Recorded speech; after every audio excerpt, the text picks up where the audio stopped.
Merci, monsieur le bourgmestre. Alors, je dois vous avouer que je suis un peu surpris qu'on puisse parler de ce budget, puisque le budget, manifestement, utilise des montants et des sommes qui n'ont pas été attribués à la ville de Mons, pour présenter en fait un budget qui est en déficit d'une quinzaine de millions d'euros et présenté artificiellement à l'équilibre grâce au plan Oxygène. Mais il semblerait qu'il y ait une condition que vous ayez oubliée dans le plan Oxygène, c'est que vous devez effectivement actualiser un plan de gestion qui doit être approuvé par le gouvernement wallon.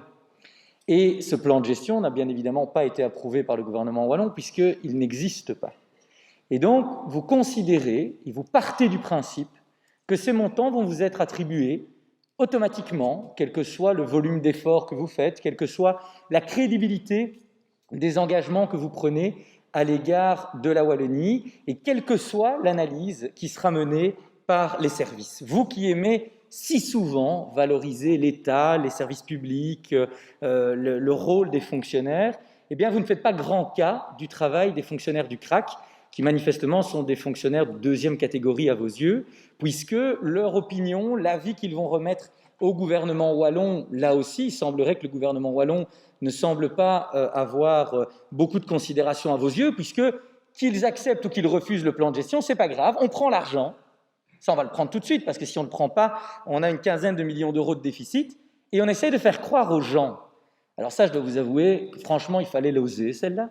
Vous essayez de faire croire qu'avec 1 200 000 euros de recettes en moins, avec 4 millions de plus à la police, 4 millions de plus au CPS, 250 000 euros de plus dans les frais de cabinet, 850 000 euros de plus pour le fonds d'impulsion, 400 000 euros de loyer en plus, ben vous dites, oui, le compte est bon, ne vous inquiétez pas, braves gens, dormez en paix. Nous avons fait du ligne par ligne. Nous avons fait du ligne par ligne, rassurez-vous. On a vraiment été scrutés dans tous les détails. Mais à qui vous allez faire croire ça? Vous dites ça à un âne, il vous donne un coup de sabot.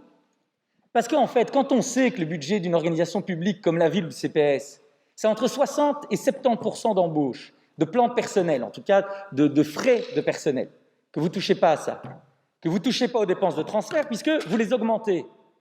Mais très franchement, vous avez fait du ligne par ligne avec quoi? Le nombre de crayons que vous allez donner aux fonctionnaires? Le nombre de feuilles de papier? En tout cas, certainement pas la communication, puisque vous remettez dans le budget 60 000 euros pour TV Soviet. Donc le collège a sa télévision pour expliquer aux gens un petit peu l'actualité, avec toutes les formes d'une télévision normale. Un ancien journaliste d'RTL, d'ailleurs, dans sa boîte de production aujourd'hui, pour valoriser l'action du collège. On appelle ça Actu Mons. Et donc, vous avez vraiment le sentiment, on se demande même pourquoi vous mettez encore 173 000 euros pour TéléMB, puisque c'est encore mieux que TéléMB. Là, vous ne devez même pas vous justifier devant des journalistes. Vous êtes purement dans un mode communicationnel. Et donc, premier aspect, moi, je m'interroge légalement sur ce budget. Ce budget utilise des montants qui ne sont pas octroyés à la ville de Mons. Il est donc illégal à cet égard et ne peut pas être voté en l'état aujourd'hui. Alors, pas beaucoup d'espoir que vous puissiez répondre à cela, puisque je vois déjà vous retourner, vous vous amusez, vous vous agitez, vous dites « j'ai une majorité, on s'en fout finalement de la teneur des débats ». Mais moi, je voudrais quand même vous dire un élément sur la situation de la ville, parce qu'elle n'a pas l'air de vous préoccuper, puisqu'effectivement, votre mandat devrait se passer sans trop de problèmes financiers, puisque votre stratégie est de repousser les charges sur les générations futures et vos potentiels successeurs. Aujourd'hui, M. Beuny l'a dit, on ne peut quand même pas dire qu'idéologiquement, nous ayons beaucoup de proximité sur les questions budgétaires. Il dit, vous avez quand même une dette cumulée importante, 300 millions d'euros. Mais figurez-vous, M. Beuny, que cette dette, elle va augmenter dans les 5 prochaines années de près de 150 millions d'euros. Et on appelle ça le plan Oxygène. Mais le plan Oxygène, si vous ne faites pas le plan de gestion, c'est le plan Oxygène qui va vous étouffer. Parce qu'à un moment donné, ces 150 millions que vous allez engranger dans les 5 prochaines années de dette en plus, qu'est-ce que vous allez faire?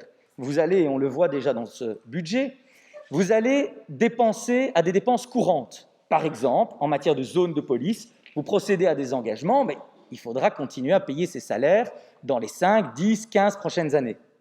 Vous avez, dans ce cadre du plan Oxygène, par exemple, le fonds d'impulsion. Mais derrière, on n'a pas la moindre connaissance des économies que vous allez faire.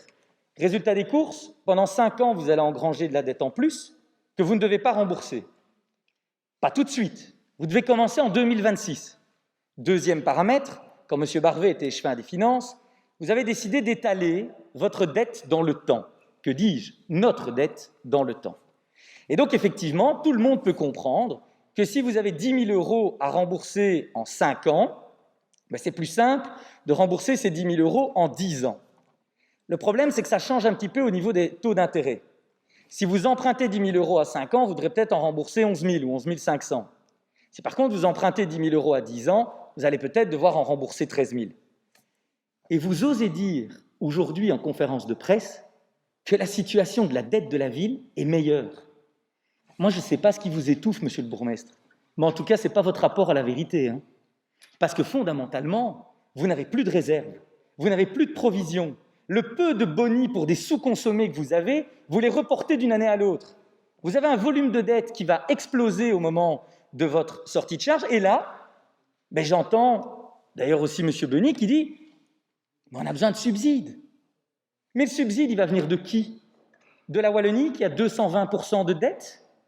Du fédéral peut-être, qui avait un déficit l'année passée de 42 milliards? De qui va venir le subside?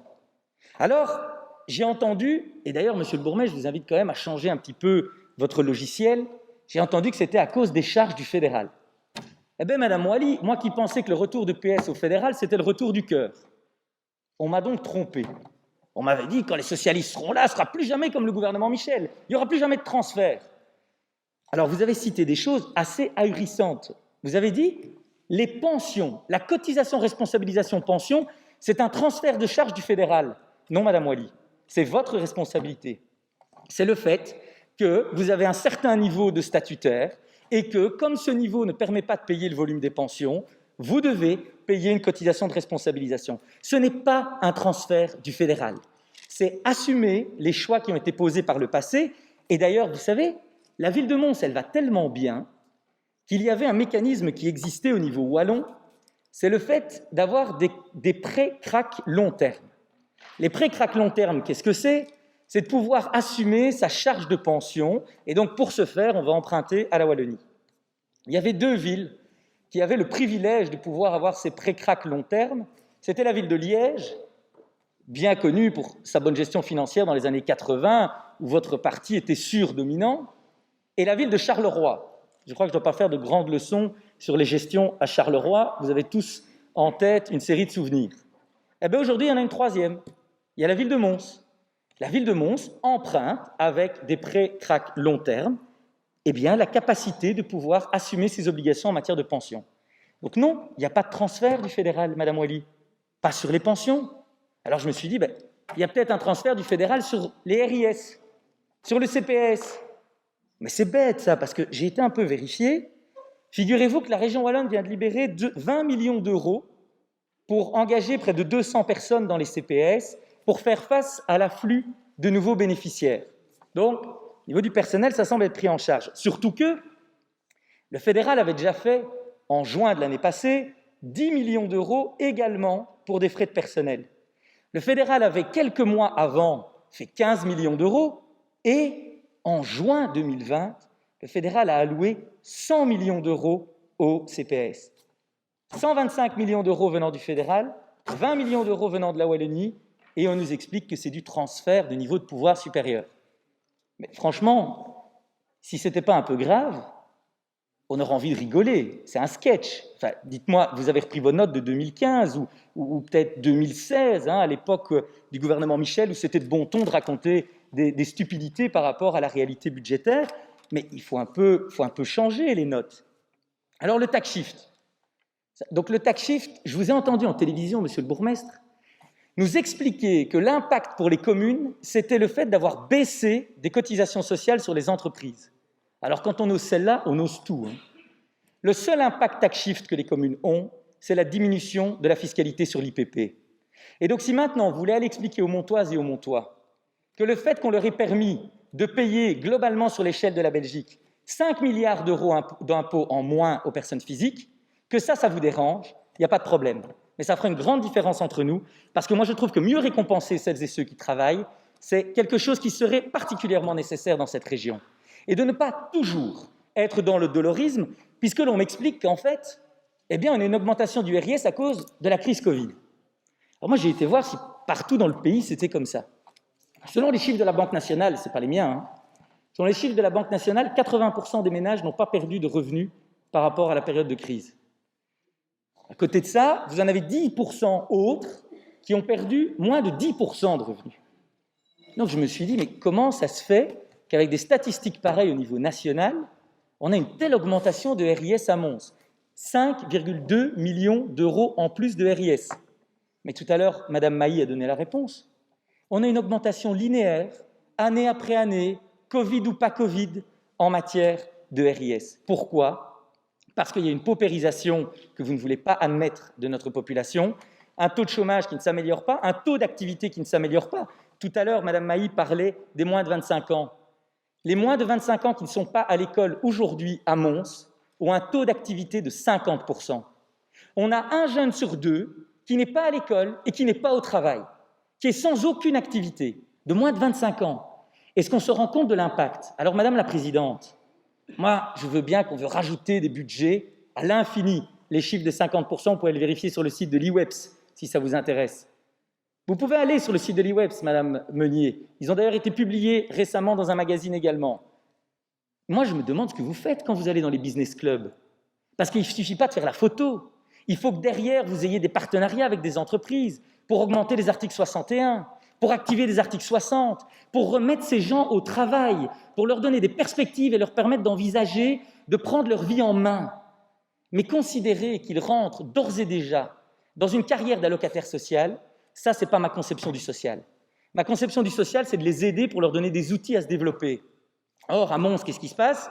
Il n'y a pas d'échevinat de l'emploi, il n'y a pas de salon de l'emploi, il n'y a pas de politique proactive en matière de développement d'emploi et de mise en relation entre les entreprises et les allocataires du CPS. Oui, on fait quelques photos lors de business club, mais manifestement, ce n'est pas quelque chose qui semble être couronné de succès. Alors, vous me direz, que faire ? Parce que c'est bien de critiquer, mais que faire ? Déjà, premier élément, faire de la politique, c'est faire des choix. Et donc, considérer qu'afin de vouloir être populaire et d'aller raconter des histoires douces aux gens, on est obligé d'augmenter tous les budgets comme c'est fait et comme j'ai pu l'énoncer, c'est une première erreur. Il faut faire des choix, et lors du plan de gestion qui a été le dernier acte que nous avons commis ensemble, chers membres socialistes de la majorité, eh bien, il y avait toute une série de réformes qui étaient prévues. Et rappelez-vous, à l'époque, nous avions des discussions assez houleuses, et je vous avais dit, augmenter les impôts, ça prend 2 minutes. Par contre, faire les réformes, ça demande un peu de courage et de travail. Manifestement, le courage et le travail, on a dû les oublier quelque part. Qu'est-ce qui a été fait pour le garage ? Qu'est-ce qui a été fait pour l'imprimerie communale ? Qu'est-ce qui a été fait pour réduire également des dépenses somptuaires en communication ? Ou même, et je l'assume, je n'ai pas peur de le dire, près d'1 million d'euros de LED en plus pour des illuminations de Noël. Alors, je ne suis pas contre les illuminations de Noël, c'est superbe.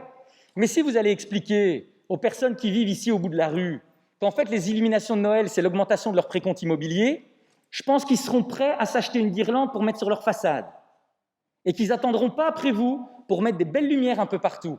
Je pense objectivement que s'il y avait 2 poupées en moins sur le marché de Noël, ça ne serait pas dramatique. Je pense que si on n'avait pas la piste de patinage de Surya Bonali et de Disney on Ice, si c'était un peu plus petit, d'ailleurs, je m'interroge toujours avec les écolos, parce que faire tenir de la glace quand il fait 10 degrés dehors, vous irez m'expliquer que c'est ma voisine qui pollue à cause de sa voiture.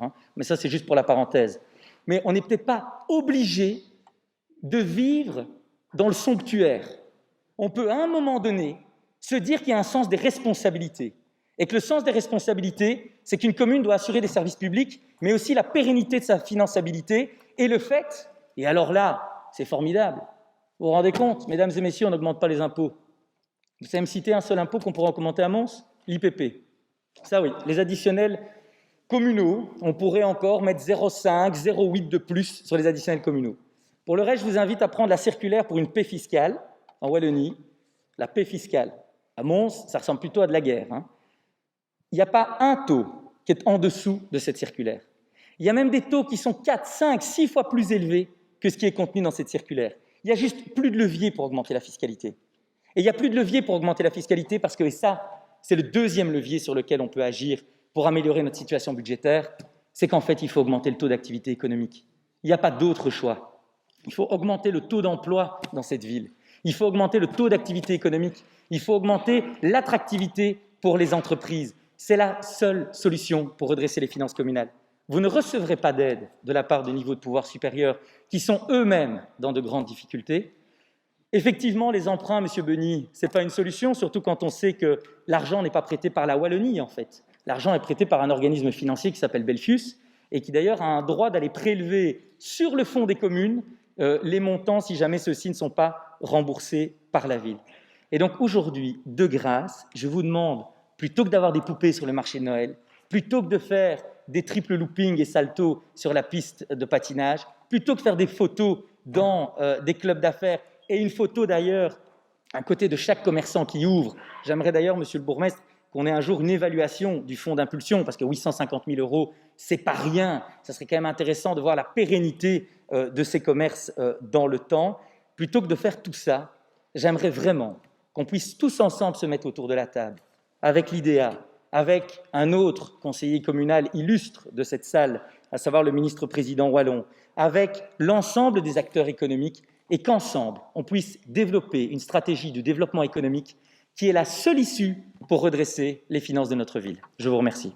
Merci beaucoup. La parole est à M. Viseur.